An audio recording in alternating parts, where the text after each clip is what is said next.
নিফটিতে আজ আবার আমরা একটা ফ্রেশ সেলিং দেখতে পেলাম। আমি আপনাদের সাথে লাস্ট সানডেতে যে ভিডিওটা করেছিলাম সেখানে আমি আপনাদের সাথে শেয়ার করেছিলাম যে নিফটি যদি তার 22,300কে হোল্ড না করতে পারে, যদি ব্রেক করে, তাহলে কিন্তু নিফটিতে একটা ফ্রেশ সেলিং হয়। তাহলে নিফটিতে যে এই ফ্রেশ সেলিংটা এলো সেটা কেন এলো সেই পয়েন্টগুলো আমরা একবার দেখে নেব। এর সাথে সাথে কিছু স্টক নিয়েও আলোচনা করব ভিডিও শেষে, তাই ভিডিও শেষ পর্যন্ত আপনারা দেখতে থাকুন। যেটা স্ট্রং সাপোর্ট ছিল 22,300, তাকে ব্রেক করে আজকে মার্কেটে কিন্তু এসেছিল, সেটা নিচের দিকে আমরা দেখেছি 22,232 পর্যন্ত আমরা নিফটিকে নিচে আসতে দেখলাম। তো যদিও মার্কেটে আমরা নিফটিকে ক্লোজ পেয়েছি 22,300-র ওপরে। তো এবারে আমরা দেখি যে কেন মার্কেটের মধ্যে এত পর সেলিং আসছে। ফার্স্ট যে পয়েন্টটা সেটা হচ্ছে এফআইএসদের একটা স্ট্রং সেলিং লাস্ট এই মে মাসের যে 3টে ট্রেডিং সেশন, সেখানে কিন্তু ইন্ডিয়ান ইকুইটি মার্কেটে এফআইএসরা একটা হিউজ সেলিং করেছে, যেটা নাকি এনএসডিএল এর ডেটা অনুযায়ী 982 করোড় তারা সেল করেছে। তাই এফআইএসদের এই কন্টিনিউয়াস সেলিং এর জন্য মার্কেটের মধ্যে আমরা কিন্তু এত বেশি আমাদের ইন্ডিয়ান মার্কেটে সেলিং তৈরি হয়েছে। নেক্সট হচ্ছে ইলেকশন আমাদের এখন চলছে। এই ইলেকশনের জন্য কিন্তু মার্কেট একটু নার্ভাস হয়ে আছে।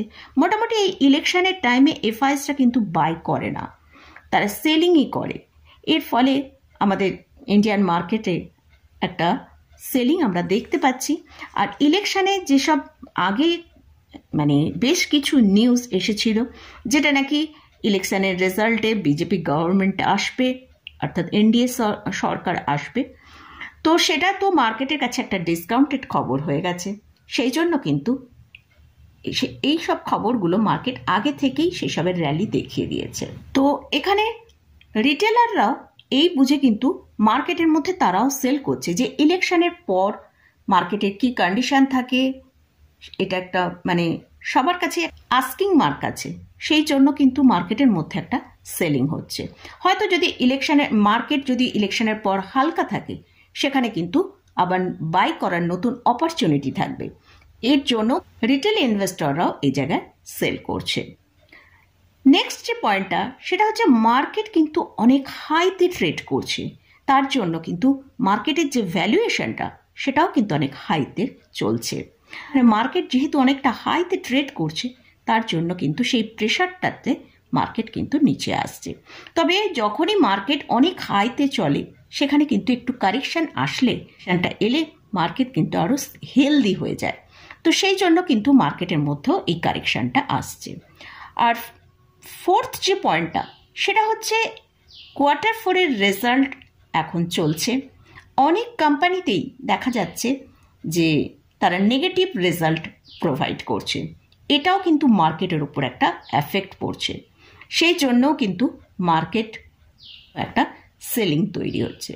তাই এই অবস্থায় যদি মার্কেটকে ওপরের দিকের মুভ করতে হয়, তাহলে কিন্তু মার্কেটকে নতুন কিছু ফ্রেশ গুড নিউজের প্রয়োজন।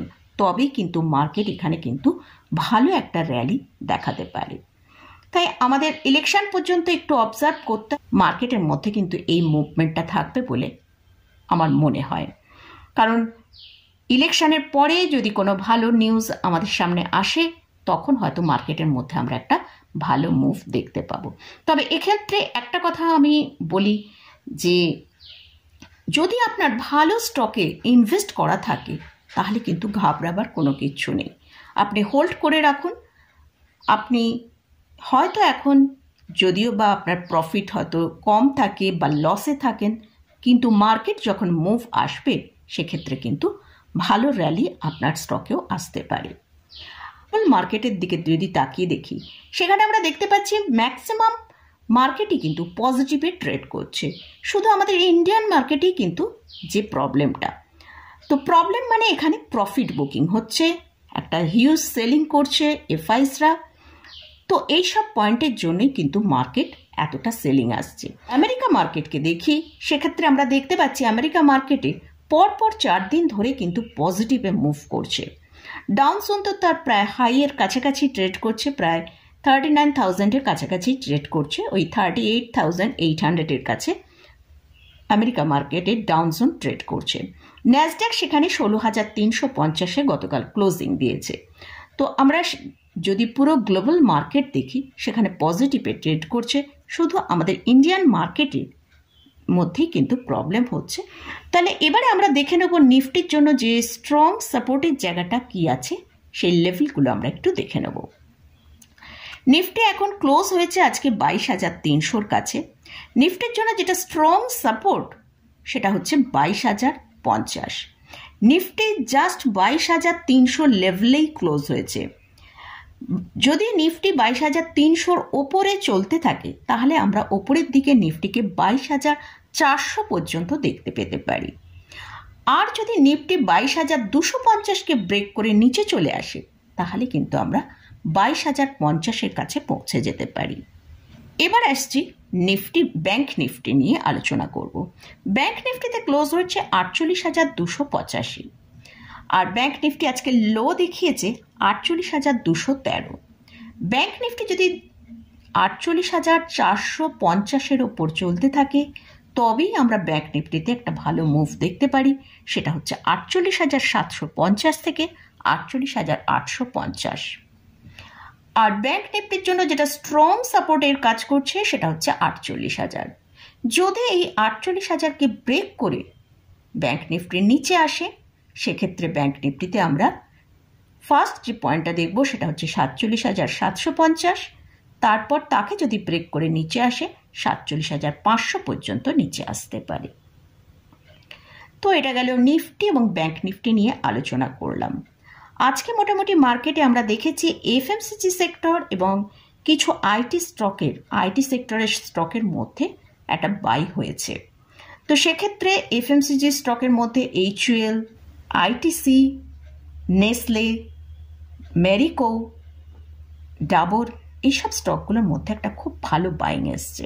আমি আমার বিভিন্ন পোর্টফোলিও স্টকে কিন্তু HUL, মেরিকো, আইটিসি, ডাবর এগুলো আমার রেখেছি। তো মোটামুটি যাদের এসবগুলো হোল্ড করছেন ভালো প্রফিটে আছেন। আর আইটি সেক্টরের মধ্যে আমি গত সানডেতেই যে ভিডিওটা আপলোড করেছিলাম, বলেছিলাম যে আইটি সেক্টরের মধ্যে কিন্তু একটা বাই আসবে, কারণ আমরা ন্যাসড্যাকে ভালো র্যালি দেখেছি। সেক্ষেত্রে আমরা উইপ্রো, TCS, ইনফোসিস এইসব স্টকে কিন্তু ভালো বাই দেখতে পাচ্ছি। তো এইসব স্টকগুলো কিন্তু আগামী দিনে আমাদের ফোকাসে থাকবে। যদি মার্কেট একটু র্যালি দেখায়, তাহলে কিন্তু আইটি স্টক এবং এফএমসিজি স্টক কিন্তু এখান থেকে আরও বেশ কিছুটা র্যালি আসতে পারে। এরপর যে স্টকগুলো নিয়ে আলোচনা করছি সেগুলো হচ্ছে PSU ব্যাংকিং স্টক। এখানে কিন্তু এই PSU ব্যাংকিং স্টকগুলোই খুব বেশি একটা সেলিং আমরা আজকে দেখতে পেয়েছি। তো PSU স্টক আগামী 3-4 মাসের জন্য যদি ট্রেডিং করার জন্য ফোকাসে রাখতে চান, তাহলে অবশ্যই ব্যাংক অফ বরোদার এখন কারেন্ট প্রাইস চলছে 261 টাকা।